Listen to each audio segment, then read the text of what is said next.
জীবনের 5টি অমূল্য শিক্ষা। 1 নম্বর, আল্লাহর পরিকল্পনা। তুমি যা হারিয়েছো তার জন্য আফসোস করো না। মনে রেখো, আল্লাহ তোমার জন্য যা নির্ধারণ করে রেখেছেন তা মহাবিশ্বের সবচেয়ে উত্তম। 2 নম্বর, আসল সুখ। সুখ মানে অনেক বেশি পাওয়া নহে, বরং আল্লাহ তোমাকে যতটুকু দিয়েছেন তার উপরে সন্তুষ্ট থাকতে পারা। তোমার কঠিন সময়গুলো আসলে তোমার ধৈর্য পরীক্ষার একটা সুযোগ মাত্র। মানুষের ব্যবহার।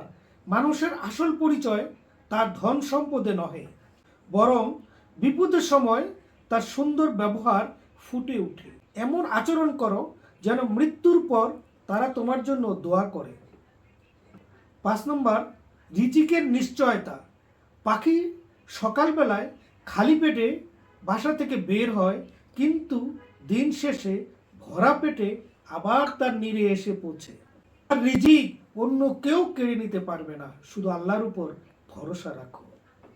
আমার এই পয়েন্টগুলো যদি আপনার ভালো লাগে শেয়ার করুন, এবং আপনার জানা মতে একটি সুন্দর পয়েন্ট কমেন্টসে জানিয়ে যান। ধন্যবাদ।